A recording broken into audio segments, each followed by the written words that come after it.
In a 3D fighting world, Tekken is king. In this series of episodes, we'll first take a deep dive into the character's martial art. In a second, we will examine what techniques the character uses, as well as rate how well they represent their martial art. In the final episodes, we'll look at other games that feature that fighting style and compare techniques. I'm Yano Fang, and welcome to my channel.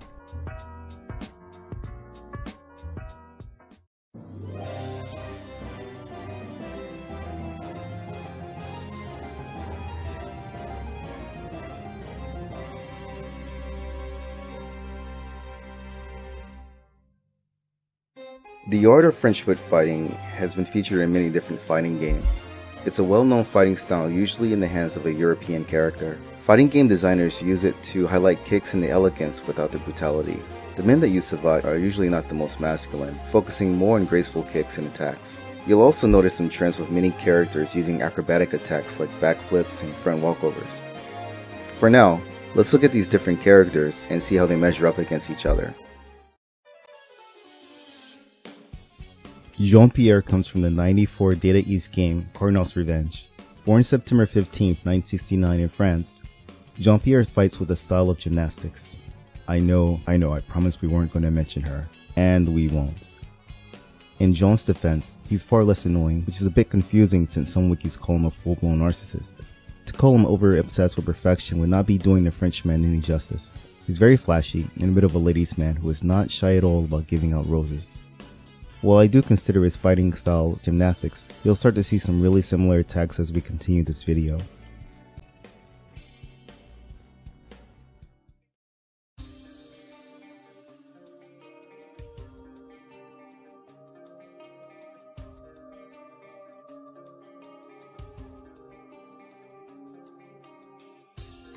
Elisabeth Blanctorche joins us from the King of Fighters series. She's fairly new, first appearing in King of Fighters 11 as a member of the Rivals team to protagonist Ash Chrism. Elisabeth was born November 1st into the noble Blanctorche family of a French royal bloodline. She has ties to Ash Chrism, taking the role of an older sister looking out for him.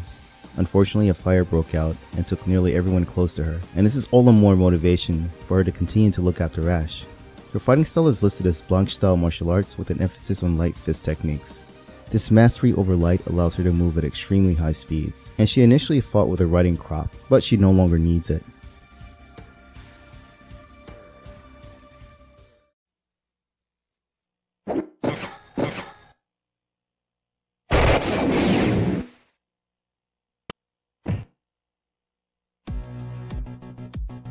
Jetta Maxx was born in the later half of the 19th century and was a member of Russian royalty.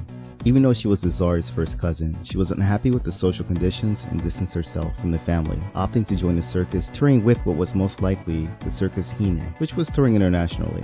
From her designs, it seems like she was most likely an aerialist, specializing in aerial silk. She would perform high-rise acts. Her time in the circus would be spent towards mastering gymnastics.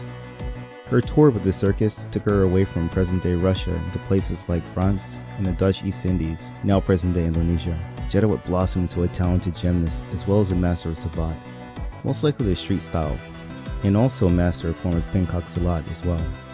Jetta uses a lot of dives and acrobatics in her fighting style. It's quite different from Jean-Pierre's as she opts to use handmade boomerangs equipped with metallic bands, which serves as magnets ensuring their return.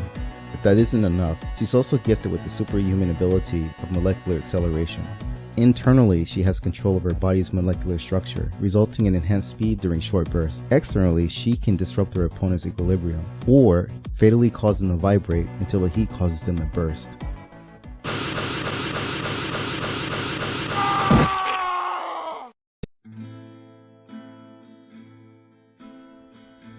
On January 26, 1967, Vega Fabio Lacerda, as we all know him in most English-speaking countries, was born to a noble family while under the rule of Claudio Francisco Franco Bahamonde.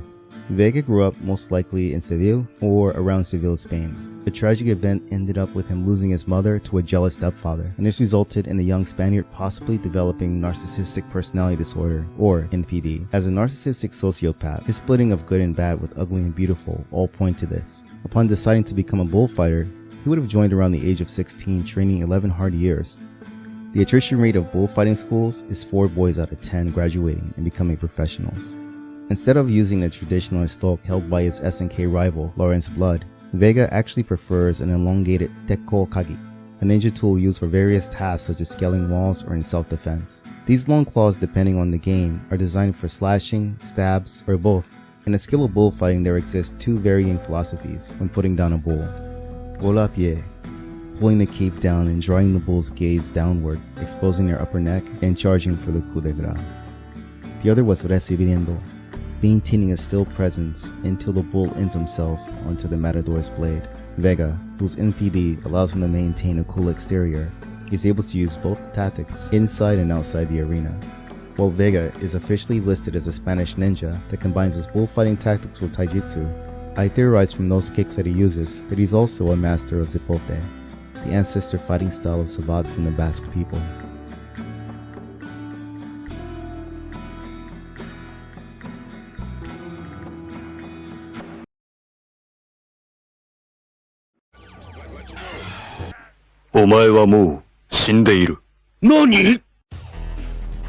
Remy is one of the more controversial and mysterious additions to the Street Fighter series. On April 29th, he was born in France to one of Guile's or Charlie's side pieces.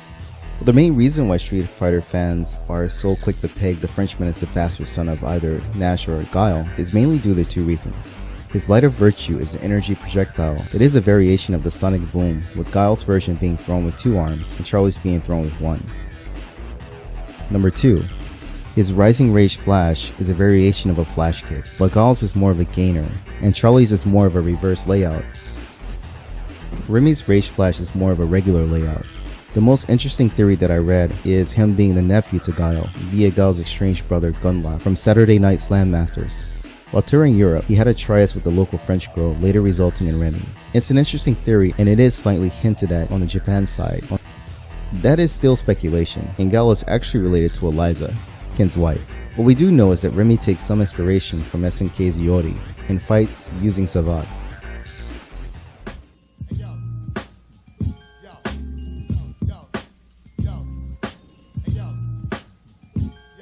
Now we'll look at each video game designer's own interpretation of various Savate techniques and how they measure up against each other, as well as Namco's Katarina.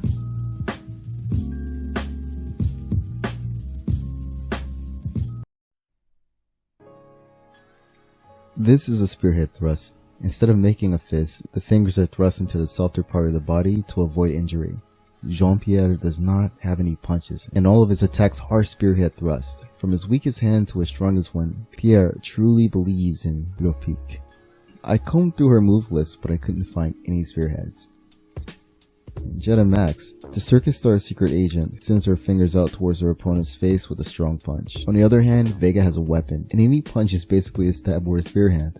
In earlier Street Fighting games, the Matador made a fist, but in his later version he adopts a spear hand. Both Remy's medium and close range heavy punches are spear hands. He also hits his opponent with another pair of spear hands while crouched, and finally he has one more that he uses during his blue nocturne counter.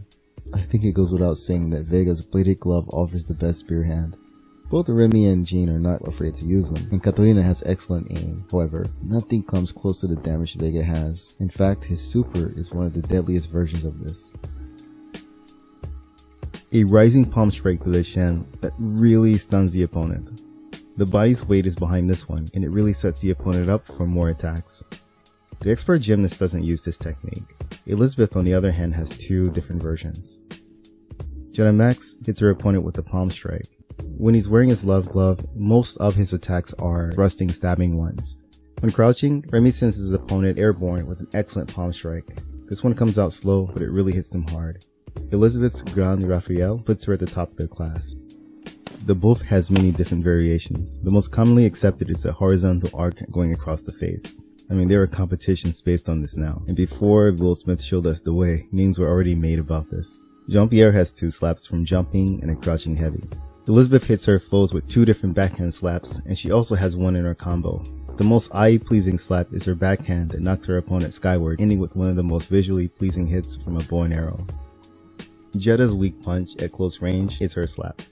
The Matador has a variety of slaps, and he has a combination as well. All of this is done while wearing his bladed glove, and the most gory is a backhand slash that leaves him in a shower of blood. Technically, Remy's version of light could be considered a backhand because in previous videos we did link DJ's air slash to an uppercut. As much as I love the bloodshed that Vega causes, I think Elisabeth has the best backhand slap because of her Aurora projectile reflect. It's one thing to pimp slap a person, but to pimp slap their energy back at them is just a whole new level. The sidekick is in nearly all martial arts under different names and styles. Mixed martial arts seems to have disregarded the sidekick for its spinning variation until recently. Sometimes mistakenly called the oblique kick, the lower sidekick is an attack to the person's legs. The Olympic level gymnast doesn't use any conventional lower sidekick. Instead, he adopts a sort of double-legged kick from crouching that trips the opponent. This technique looks quite similar to the chassone acrobatic kicks, and it is heavy, making it quite damaging. Elisabeth does have a low sidekick from up close. It's not so damaging, but it is a faster and greater way to control space. Vega hits his opponent with a sidekick, and he's been doing this since his first appearance in Street Fighter 2. Jetta doesn't have a low sidekick. Instead, she has a more traditional coup de pied droit. I believe she's the only fighter on the list to actually have one. Remy does have a few low roundhouse kicks, but I couldn't find any low sidekicks. In this case, none of the 2D Savateurs come close to Katarina's ability to use a chasse lateral. As a result, I think Katarina has the best chasse lateral bas. This is our third episode straight talking about the roundhouse. I mean, we can find this roundhouse in so many different fighting styles under different names. There are some slight differences. The Hoite and Dalichagi seem to be similar. Taekwondo's influence came mostly from Taikyoken and Shotokan. Ironically, we know that Savate heavily influenced Shotokan thanks to Gigo Funakoshi, the founder's son. Jean uses a medium version when he's at a distance. His heavy kick is usually a spinning kick, but that all changes when he's up close. The Blue Blood does deliver a light kick, but that's the only one that she uses in this game. I couldn't find one Hoite in Jetta's kicking arsenal. It was disappointing as she actually has a reverse frontal, a kick not even seen in most other fighting games. He's quick, and he has a long reach, and his medium kick is his first Hoite hitting only once. His heavy roundhouse hits twice, starting with the knee, and then extending with the shin. The French boxer hits his opponent with a heavy roundhouse from up close, but he also has a roundhouse from his Blue Nocturne reverse special. And that's why I think Remy has shown the greatest mastery of the Hoite. Everyone hates this move, but I love it. To be hit by this move has got to be one of the most demoralizing feelings, and nothing hurts more than that. Initially I was going with a spinning side kick, but I wanted to go with a more acrobatic one that showcased Savate's flashiness and control. Neither Jetta nor Jean-Pierre have this kick in their move list, as they both prefer to throw other things at their opponents. Elisabeth has two different versions, starting first with her strong kick. Her Shatter Star is the other one that jolts her opponent hard. The Spanish assassin hits his opponent with a heavy kick. He's had a variety of different types of versions depending on which game he's in. When I was first playing Street Fighter 2, it was this move that told me that he wasn't just some ordinary bullfighter.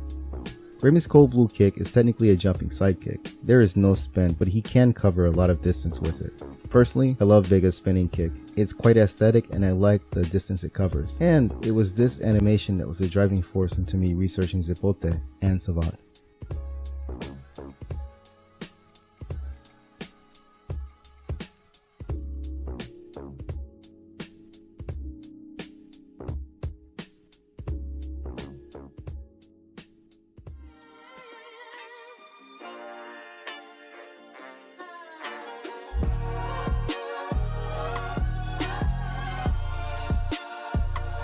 Finally, let's explore some possible additions to Katarina's movesets.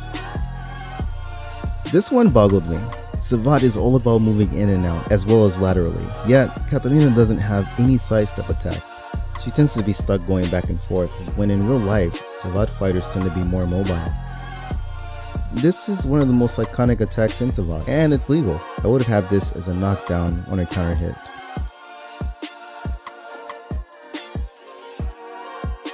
I don't know why I like this one, but I do. It looks like an awesome combination throw. It starts with a Mused to the shin and continues with a knee to the groin, then a headbutt, and while stunned, they're spun around Apache dance style, and he basically power bombed. The cherry on top has got to be the final knee, and this combination is freaking awesome. Finally, a kick reversal. I think it's no secret that I love reversals, and I think this is a highly underdeveloped part of Tekken. I'm not validating this in real life, but kick reverses are a real thing in martial arts such as Muay Thai and Capoeira. Depending on the predictability of the opponent, and speed of the kick and the position and situation, it may be more than possible to pull this one off.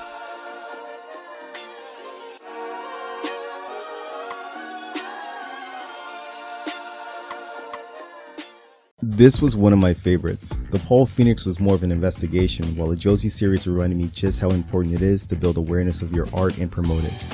Thank you again for watching this, and if you play any of the other games, check out Katarina. There are many more episodes on the way, and trust me when I tell you a lot of research is going into them. Martial arts such as Ninjutsu, Lucha Libre, La Patria, and ITF Taekwondo are all on the way. But for now, 希望你像我一样，凭一口气点一盏灯，要知道念念不忘，必有回响。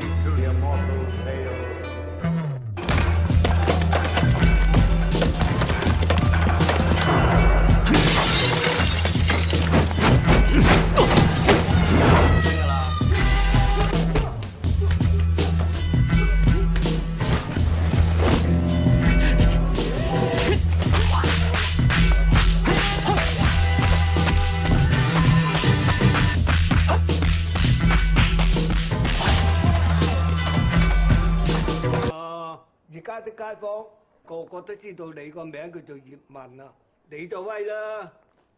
細路，你學詠春㗎？